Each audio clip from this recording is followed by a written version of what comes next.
வணக்கம். வருகை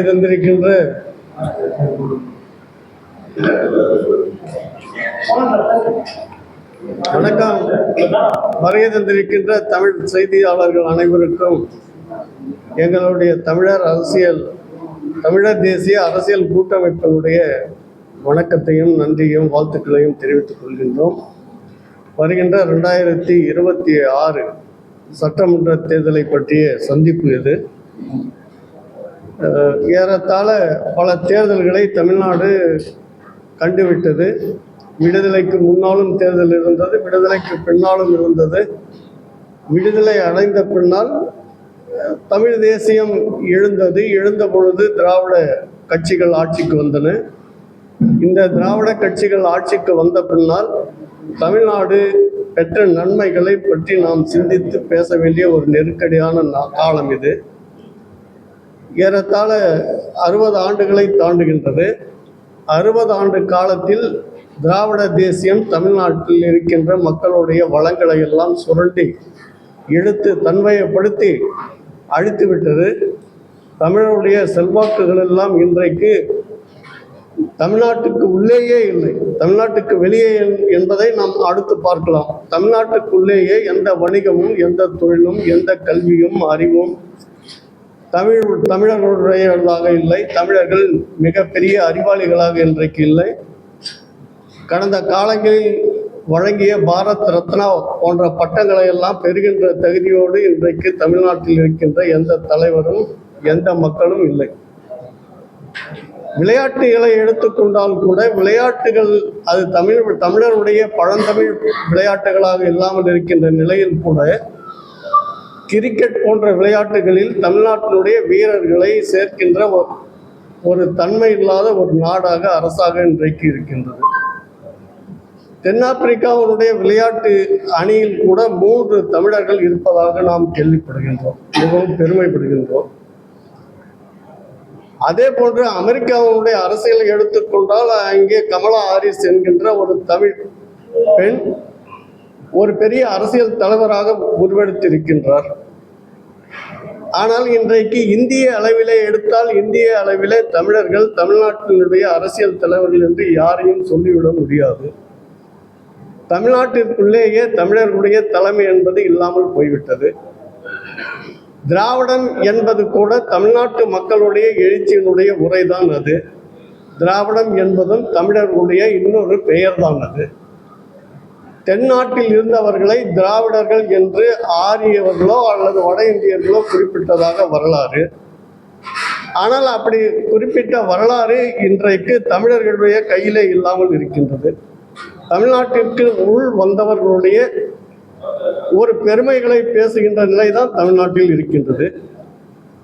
தமிழ்நாட்டில் காங்கிரஸ் இந்தியை கொண்டு வந்ததால் காங்கிரஸை எதிர்த்தவர்கள் தமிழர்கள் என்கின்ற ஒரு பெயர் நமக்கு அடையாளம் இருந்தது. ஆனால் அந்த காங்கிரஸ் தான் இன்றைக்கு திராவிட கட்சிகளுடைய கூட்டாளிகளாக இருக்கின்றது. முதலமைச்சர் அவர்கள் அறிவிக்கின்ற பொழுது நாம் எல்லோரும் சேர்ந்து இந்தியை ஒழித்து விட்டோம் என்று சொல்லுகின்றார். இந்தி எல்லா இடத்திலேயும் இருக்கின்றது. மைய அரசு பணிகளிலே தமிழை கொண்டு வர வேண்டும் என்ற கோரிக்கை கிடப்பில் போட்டு விட்டார்கள். எல்லா மைய அரசு பணிகளிலேயும் இந்தி தான் ஆட்சி செய்கின்றது.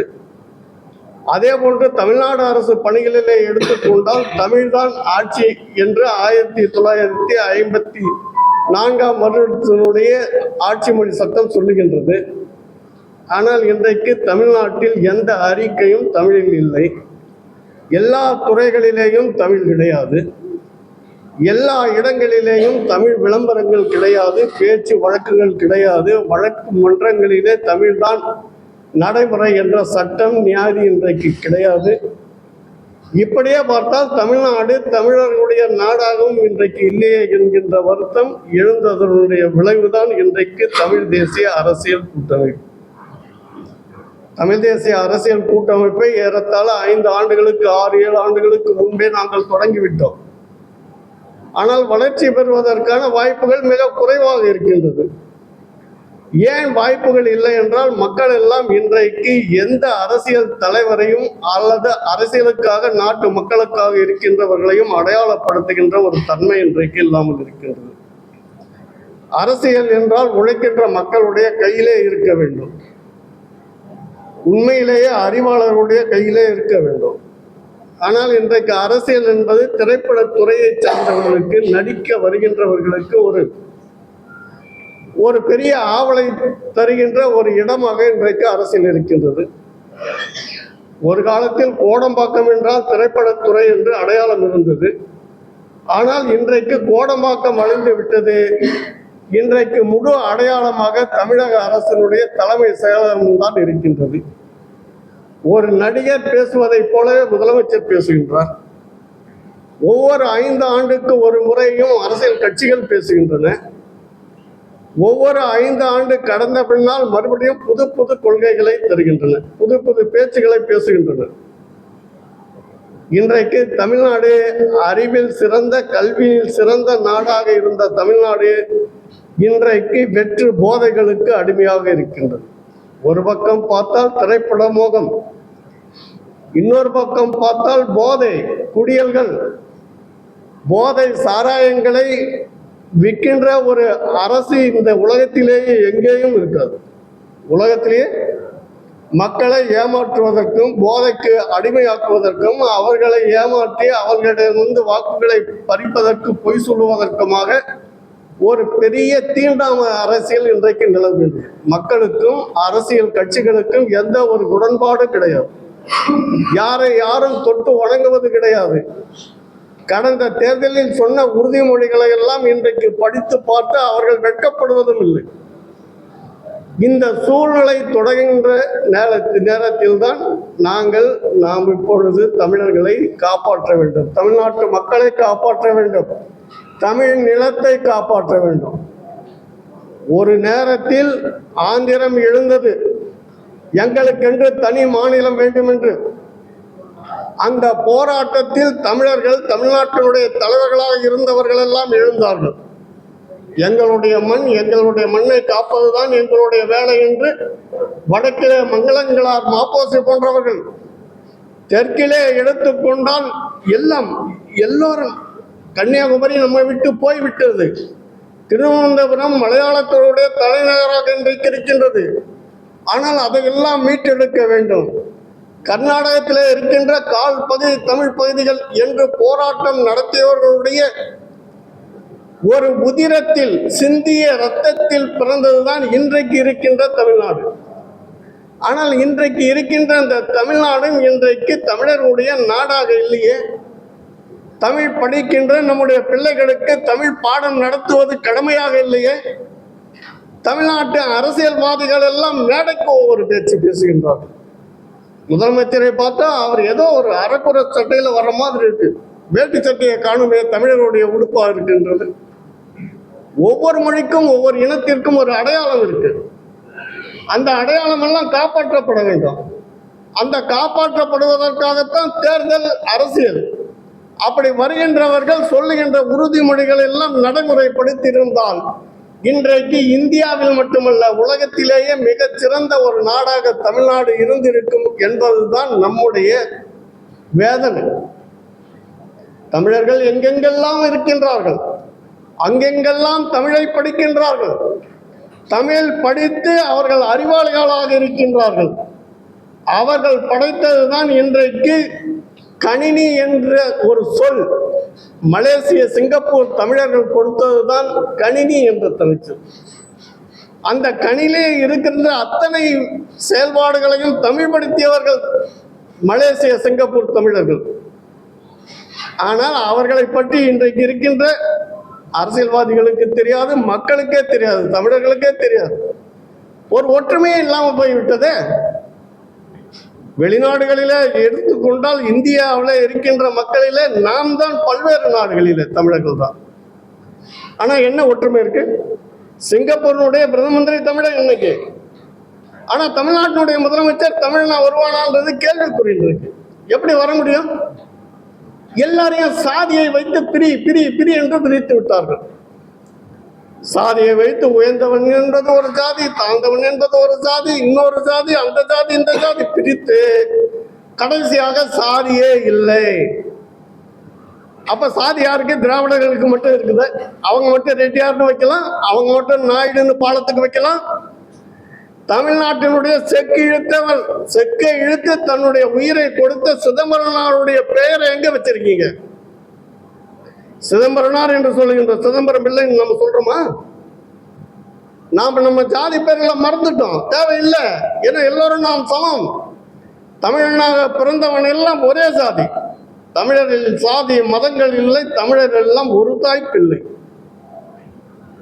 ஆனால் அப்படி இருக்க சமுதாயத்துல இன்றைக்கு திராவிடர்கள் அந்த கூச்சலை நமக்கு எடுத்து பிடிக்க கடைசியா எல்லா ஜாதிகளையும் ஒழித்து விட்டோம் என்று இன்றைக்கு அவர்கள் ஜாதி வழியாக நம்மை பிரித்து ஒற்றுமை இல்லாமல் செய்து இடையிலே நுழைந்து அவர்கள் தான் பெரியவர்கள் என்பதை போல கட்சியை நடத்துகின்றார்கள். கட்சியை குடித்தனம் நடத்துகிறார்கள். கட்சி முழுவதும் ஒரு குடும்பத்திற்கு கீழே இருக்கின்றது.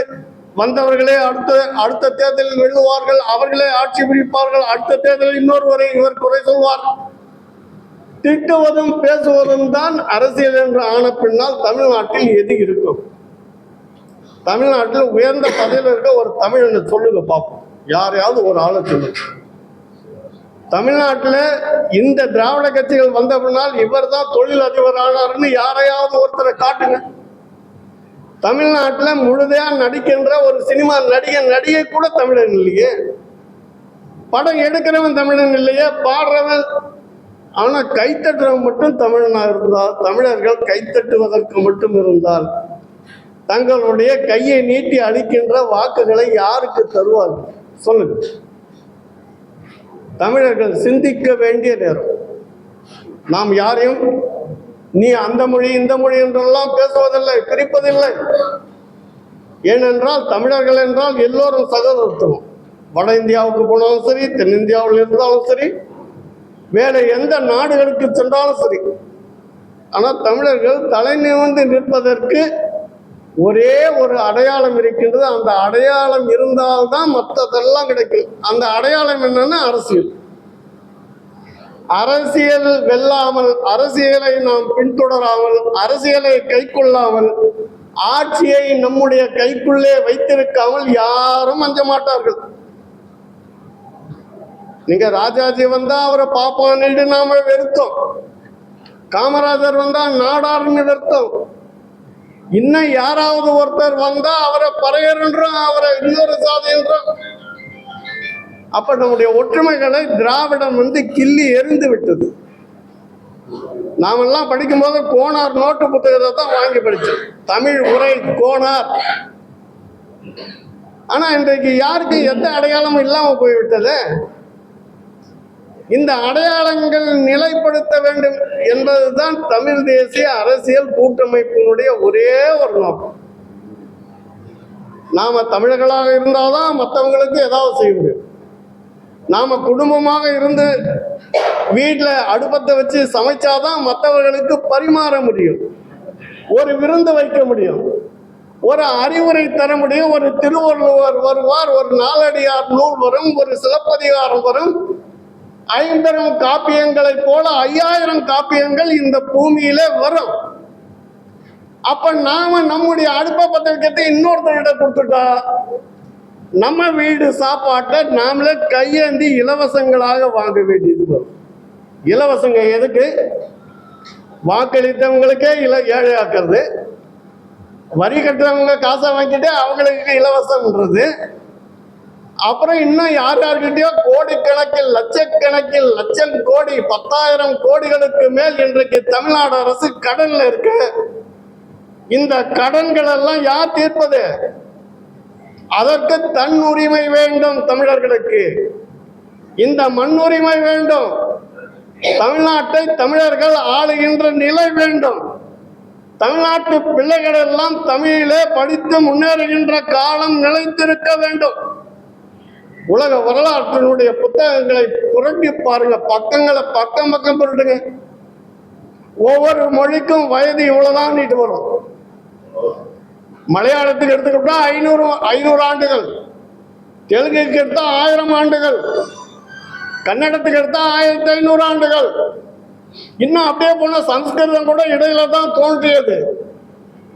ஆங்கிலம் உட்பட பல மொழிகளுக்கெல்லாம் வயது இருக்கு. ஆனால் நம்முடைய தாயார் இருக்கின்ற தமிழுக்கு மட்டும் வயதே இல்லையே. கல் தோன்றி மண் தோன்றா காலத்தே முன் தோன்றிய மூத்த குடி. அப்ப கல் என்னைக்கு தோன்றி இருக்கும்? எத்தனை லட்சம் ஆண்டுகளுக்கு முன்னால் தோன்றி இருக்கும்.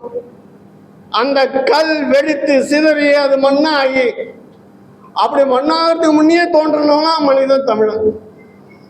ஆனா தமிழர்களுடைய அடையாளத்தை அழிப்பதற்கு எதற்கு திராவிடத்துக்கு? ஏன் திராவிட கூச்சல்? திராவிட கூச்சல் தமிழ் இனத்திற்கு என்ன செஞ்சிருக்கு? தமிழ்நாட்டினுடைய படையெடுப்புகளை எதை நீக்கி இருக்கு. தமிழர்கள் உணர்வோடு இலங்கையில் போராட்டம் நடத்திய பொழுதெல்லாம் இவர்களுடைய ஆட்சி இருந்தது. காங்கிரசும் அவர்களும் கைக்குலுக்கி கொண்டார்கள். ஆனால் இன அழிப்பு போரை தடுத்து நிறுத்தினார்களா திராவிடமும் காங்கிரசும்? யாரிடம் முறையிடுவது? யாரிடம் முறையிட்டாலும் அது நடைபெறாது, நடக்காது. அதை நமக்குள்ளே, நம்முடைய உள்ளத்திற்குள்ளே முறையிட்டு நாம் பதில் தேட வேண்டும். நாம் பதில் தேடினால் தமிழர்களுடைய வாக்கு தமிழர்களுக்கு தான். ஏன்னா நாங்கள் சாதியை பார்க்க வேண்டும் என்றால் பார்க்கவே மாட்டோம் என்று சொன்னால் ஒவ்வொரு சாதியும் உயர்ந்த சாதி ஆகிவிடும். தாழ்த்தப்பட்டவர்கள் எல்லாம் தமிழ் நிலத்தில் இல்லை. உயர்ந்தவர்கள் என்பதெல்லாம் நல்ல உயர்வுடைய எண்ணம் உடையவர்கள் தான் நாங்கள். இந்த சக்தியை உருவாக்க வேண்டும் என்பதுதான் தமிழர் தேசிய அரசியல் கூட்டமைப்பினுடைய முன்னேற்ற குரல். நாம் இதற்கு தலை வணங்க வேண்டும். இந்தியா முழுவதும் தமிழர்களுடைய நாடாக ஒரு காலத்தில் இருந்தது. இன்றைக்கும் தமிழர்கள் தமிழ்நாட்டில் மட்டுமல்ல, இந்தியாவினுடைய பல்வேறு பகுதிகளிலே வாழ்கின்ற மக்களாக இருக்கின்றோம். ஆனால் நமக்குள்ளே, நாம் தமிழர்களுக்குள்ளே, தமிழ்நாட்டிற்குள்ளே எந்த பிரிவினையும் கிடையாது. எந்த மொழி பிரச்சனையும் கிடையாது, எந்த இன பிரச்சனையும் கிடையாது, எந்த ஜாதி பிரச்சனையும் கிடையாது. எல்லாரும் 8.5 கோடி மக்களும் தமிழர்கள் தான். எல்லோருடைய வாழ்க்கை முன்னேற்றத்திலும் நமக்கு அக்கறை இருக்கு. ஆனால் இந்த அக்கறையை முதலில் தமிழர்களுக்கு நாம் சமைத்து படைப்பதுதான் முதல் வேலை என்பதை உறுதி செய்கின்ற நோக்கத்தோடு இந்த 26ஆம் ஆண்டு தேர்தலை சந்திக்க தமிழ் தேசிய அரசியல் கூட்டமைப்பு நினைக்கின்றது. ஆனால் எங்களுக்கு போதிய வல்லமை இல்லை. இருந்தாலும் அந்த வல்லமையை செய்தியாளர்களாக நீங்கள் தான். ஏனென்றால் 4வது தூண் ஜனநாயகத்தினுடைய ஒரு கட்டடம் 4 சுவர்கள், 4 பக்கத்தினுடைய கம்பங்கள் நிற்கணும். அந்த கம்பத்தில் ஒன்று செய்தியாளர், ஊடகம், பத்திரிகையாளர், எழுத்தாளர், சிந்தனையாளர்கள். நாங்களும் ஒரு வகையிலே சிந்தனையாளர்கள், நாங்களும் ஒரு வகையிலே எழுத்தாளர்கள். நானும் தன்னுரிமை இதனுடைய ஆசிரியர். அப்ப நாம் எல்லாம் சேர்ந்து மீதி 3 தூண்களையும் நிலைத்திருக்க செய்வதற்கான நேரடியான நல்லவர்களை தேர்ந்தெடுக்க வேண்டும். அதற்கு செய்தியாளர்கள், ஊடகத்தாளர்கள் எல்லாம் உதவி செய்ய வேண்டும். நீங்கள் எல்லாம் எங்களுடன் கலந்திருப்பதை போன்று தமிழ்நாட்டு மக்களை ஈர்த்து அழைக்கின்ற ஒரு பெரும் செயலுக்கு உங்களுடைய செய்தியாளர்களுடைய தொடர்பு, செய்தித்தாளுடைய தொடர்பு, ஊடகத்தினுடைய தொடர்பு எங்களுக்கு வேண்டும் என்று வேண்டி கேட்டுக்கொண்டு அமைகின்றேன். நன்றி, வணக்கம். நான் தமிழ் தேசிய அரசியல் கூட்டமைப்பு உலகத் தமிழர் பேரியக்கம் பொறுப்பாளர் அண்ணன் திருமுருகன் வழக்கறிஞர் வன்னியர் நமது சட்டமன்ற தேர்தல் அறிக்கை 26ஐ தங்களுக்கு இப்பொழுது வாசிப்பார்.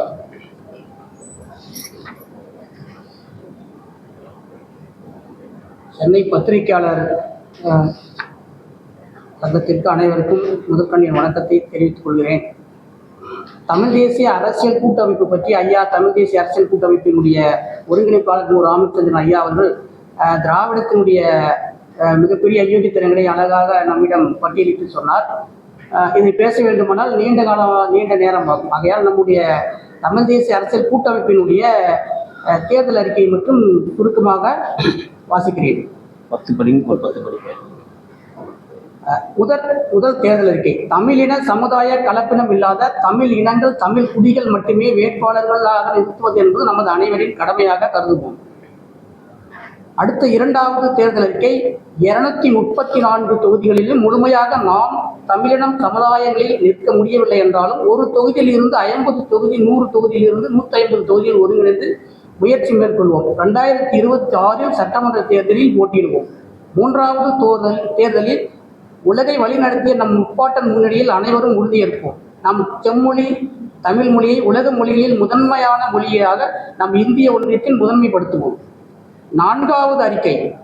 தமிழ் வழி கல்வி 234 தொகுதியிலும் ஆரம்ப கல்வி முதல் 12ஆம் வகுப்பு வரை படித்த தமிழ் இன குழுக்களின் பிறமொழி கலப்பினம் இல்லாத வேட்பாளர்களை 50 பேர் தேர்தல் கட்டண தொகை 2026 தேர்தல் ஒருங்கிணைப்பாளர் அவர்களுக்கு பணத்தை கொடுப்பதற்கு முயற்சிப்போம்.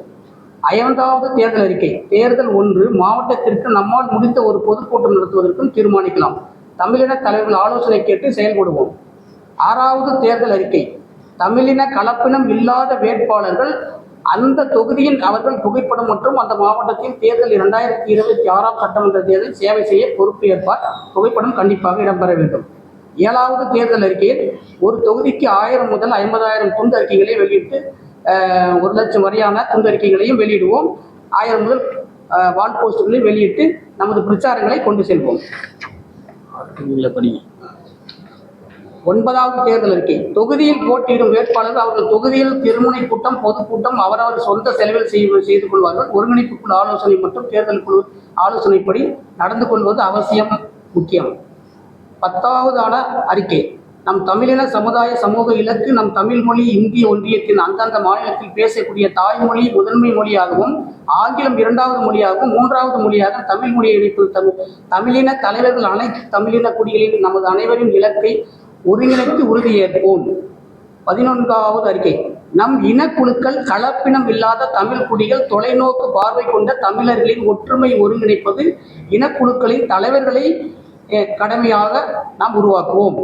12வது அறிக்கை. நம் தமிழர் இனக்குழுக்களின் தலைவர்களை கலப்பினம் இல்லாத தமிழர்களை உருவாக்கி அவர்களை ஆட்சி செய்வதற்கான அனைத்து தமிழ் சமுதாய தலைவர்களின் மக்கள் பணி செய்வதற்கும் இந்த நிமிடத்தில் இருந்து நம்முடன் பயணிக்கும் அனைத்து தலைவர்களையும் அவர்கள் செய்த பணிகளை நம் உயிர் உள்ளவரை நினைவு கூர்வது நமது அனைத்து தமிழ் தலைவர்களின் கடமையை ஏற்பதற்கான அனைத்து சேவைகளையும் செய்வோம்.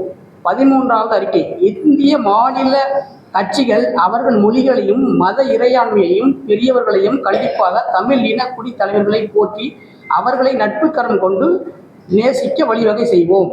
14வது அறிக்கை.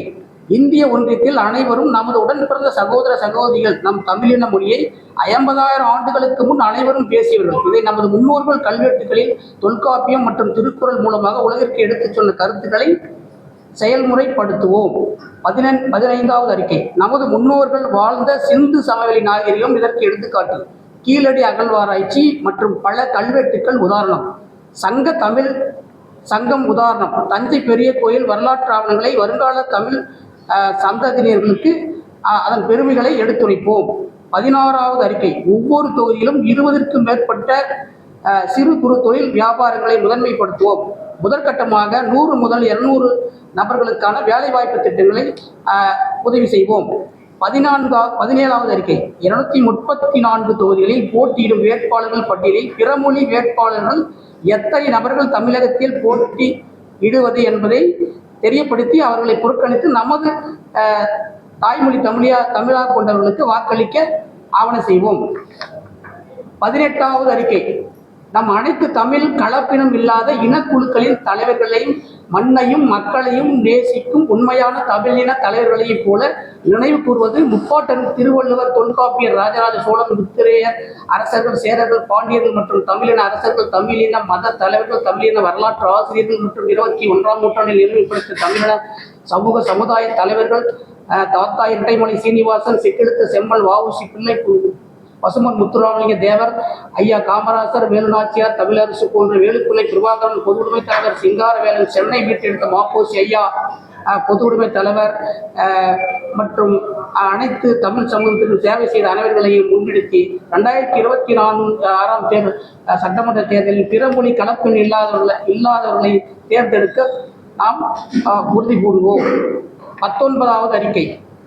தமிழின குழுக்களின் தலைவர்கள் ஆலோசனைப்படி மாவட்ட வாரியாக தமிழர் வரலாற்று ஆய்வு பயிற்சி மையம் 2வது முன்னோர்கள் விட்டுச் சென்ற பணிகளை நினைவு கூறுதல். முதல் கட்டமாக 50 பேர் கொண்ட முதியோர் இலவச மையம், பிறமொழி கலப்பணமில்லாத தமிழின குழுக்களின் தொழிற்பயிற்சி மையம், 50 மாணவர்களுக்கும் 6 பிறமொழி கலப்பணமில்லாத தமிழ் சமுதாயத்தின் உறவின் முறை இலவச திருமண மண்டபம், சிறுதானிய விற்பனை கூடம், மீன் வளர்ப்பு, காடை ஆடல் கோழி வளர்ப்பு பயிற்சி மையம், தமிழின குழுக்களுடைய முதன்மை உருவாக அனைத்து செயல் திட்டங்களையும் தமிழ் குழுக்களின் தலைவர்களை ஒருங்கிணைத்து 39 மாவட்டங்களில் வெற்றி பெற உறுதி செய்வோம்.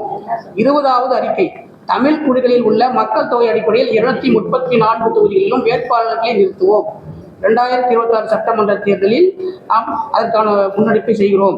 21வது அறிக்கை. 70 ஆண்டுகளுக்கு மேல் பிறமொழி கலப்பணமில்லாத ஆட்சியாளர்களுக்கும் சட்டமன்ற தேர்தலில் வெற்றி பெற்று நம்மை ஆட்சி செய்தது போதும், இனி விழித்துக் கொள்வோம். இந்த தேர்தல் அறிக்கை மூலம் தமிழர் இனத்தையும் மொழியையும் காப்போம். இல்லை என்றால் மீண்டும் ஒரு ஈழத்தில் நடப்பது போல் கலப்பின மொழிகள் மூலம் பெரிய ஆபத்தை தமிழர்களுக்கு உள்ளது என உலக தமிழின பேரியக்கம் மூலம் தமிழர் அடித்தளம் அறக்கட்டளை மூலமும் தெரிவித்துக் கொண்டு விழித்திட்டு தமிழா பொறுப்படி தமிழா என்று எங்களுடைய தேர்தல் அறிக்கையை முடித்துக் கொள்கிறோம். நமது தஞ்சாவூரிலிருந்து நம்ம பொறுப்பாளர் அம்மா வி மணிமேகலை அவர்கள் சிறு உரையாற்றுவார்.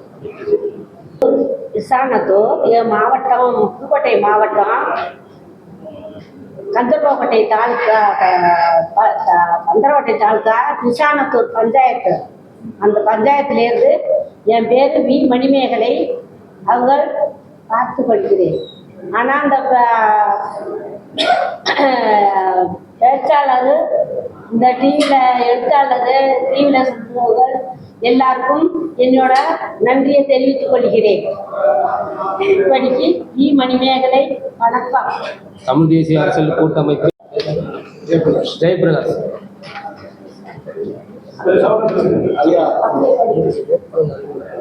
தமிழ் தேசிய அரசியல் கூட்டமைப்பு கழகத்தை தமிழ் பேரியக்கம் இதில் நாங்கள்லாம் இணைஞ்சிருக்கிறோம். அண்ணன் பேசுனதுல தமிழ் நாளடைவில் கொஞ்சம் கொஞ்சமாக தமிழ் போயிடுச்சு அப்படின்ற வருத்தப்பட்டு பேசுகிறாரு. அது நாங்கள் வருத்தமாக பேசுகிறோம். தமிழ் மொழி மூத்த மொழின்னு சொல்லிட்டு உலக அளவில் நம்ம தமிழ்நாட்டில் ராஜராஜ சோழ பாண்டியெல்லாம் 27 நாடுகள் போய் பிடிச்சி நம்ம நாட்டை 27 நாடு பிடிச்சி ஆண்ட வர்க்கம் நம்ம தமிழ் வருதான். இன்னைக்கு தமிழ்நாட்டில் தமிழ் இல்லை, தமிழ் ஆசிரியர் இல்லை, தமிழ் படிப்பு இல்லை. தமிழ் படிக்கணும்னாக்க அதுக்கும் பிரைவேட் இல்லை. தமிழ்நாட்டில் தமிழ் ஆசிரியர் இல்லாமல் தமிழ் எப்படி படிப்பாங்க? தமிழுக்கு சொல்லிக் கொடுக்குற காலையில் போச்சு. தமிழ்நாடு ஒவ்வொரு ஸ்கூல்லையும் கஞ்சா நிறைய இருக்குது, சாராயம் அதிகமாக இருக்குது. நம்ம தமிழ்நாட்டுக்காரங்கிட்ட பற்றாக்குறை அதிகம். அதனால நம்மளை அடிமை பண்ணி அவங்க ஆட்சி திராவிட மொழியை மாற்றி இந்த தமிழ்நாட்டுக்காரனா அடிமை பண்ணி வாழ்றாங்க. இந்த 5 வருஷத்துல தமிழ் இல்லாம போயிடும் பொழுது, ஒரு முறை வச்சுன்னா தமிழ் இல்லாம இந்த மாநிலமே இல்லாம போயிடும் பொழுது, அந்த மாதிரி நம்ம தமிழ் மாநிலம் நம்ம விட்டு கொடுக்குறாரு, தமிழ் மண்ணும் தமிழ் மக்களை விட்டு கொடுக்கக்கூடாது. நம்ம எல்லாம் ஒற்றுமையா இருந்து நம்ம ஜாதி 2 வழியே வேறு இல்லை, சாற்றுங்கால் நீதி உழை நெறிமுறை இட்டான் பெரியோர் இடாதால் இலை கொடுத்தோம் பட்டாயங்கள படி. நம்மளுக்கு ஜாதி 2 தான், ஆண் ஒண்ணு பெண் ஒண்ணு. இவங்கெல்லாம் ஏதோ பண்ணி நம்ம தமிழ் அழிக்கிறதுக்கு ஏதோ சொல்லி இந்தப்பா பணத்தை கொடுத்துட்டு நம்ம ஆட்சிக்கு வந்துடலாம். நீங்க சினிமா தொழில அழிச்சிட்டாங்க, இந்த சாராயம் கொடுத்து அழிச்சிடுறாங்க. தமிழ் இணையத்தை வளர்க்கறதுக்கு நம்மளாம் சேர்ந்துதான் நீங்க இப்ப எல்லா டிவிக்காரும் ஆசிரியர்களும் நியூஸ் ஆசிரியர்களும் நீங்க தமிழ் வளர்க்கறதுக்கு உங்க மூலியமா நீங்க அவர் சொல்றாரு, அண்ணன் 4 தூண்ல ஒரு தூண் நியூஸ்காரங்க கரெக்டா, 4 தூண்ல நியூஸ்காரங்க, 4 தூண்ல நியூஸ்காரங்கன்னா பாதி 4 தூண்ல 2 தூண் நியூஸ்காரங்க சொல்லலாம். நீங்க எத்தனையோ நியூஸ் பார்த்தா லைனா நியூஸ் நீங்க நினைச்சாக்கா தமிழ் வளர்க்கலாம். நீங்க அதனால இந்த பேப்பர் நியூஸ்காரங்களுக்கும் இங்க இருக்கிற தமிழ்காரங்களுக்கும் அனைவருக்கும் தமிழ் விட்டு கொடுக்காதீங்க. என்னுடைய நன்றி, வணக்கம். சமுதாய கலப்படம் இல்லாத இனக்குழுக்களின் ஒற்றுமை தேர்தல் களம் சட்டமன்ற தேர்தல் அறிக்கை 2026 சென்னை பத்திரிகையாளர் மன்றம் சேப்பாக்கத்தில். இந்த நேரத்தில் உங்களுடைய கேள்விகளுக்கான பதில்கள் எங்கள் ஐயா பாவலர் மு. ராமச்சந்திரன் தமிழ் தேசிய அரசியல் கூட்டமைப்பின் தலைவர் அவர்கள் அரை மணி நேரம் உங்களுக்கு செய்தியாளர்கள் பத்திரிகைக்காக உங்களுக்கு அந்த செய்தியை கொடுத்திருக்கிறாரு. நாங்கள் 234 தொகுதியெல்லாம் எங்களுடைய செயல் திட்டத்தை இந்த அறிக்கை மூலமா எல்லாருக்கும் நாங்கள் தெரிவிச்சிருக்கிறோம். அதனுடைய செயல் திட்டத்தின் மூலமா யார் யார் நம்ம தொகுதி அந்தந்த மாவட்டம் வாரியா நாங்கள் 38 மாவட்டத்திலையும் தமிழ் தேசிய அரசியல் கூட்டமைப்பு சார்பாக வேட்பாளர்களை நாங்கள் கண்டிப்பாக நிறுத்துவோம். அதற்கான முன்னேற்பாடுகள் எல்லாமே நாங்கள் செய்துட்டு வரோம். நாங்கள் இந்த அரசியலை சந்திக்கிறதுக்கு காரணமே இழந்த மொழியையும் மண்ணையும் மாணவர்களுக்கு ஒரு எழுச்சியை உண்டு பண்றதுக்காக தான்.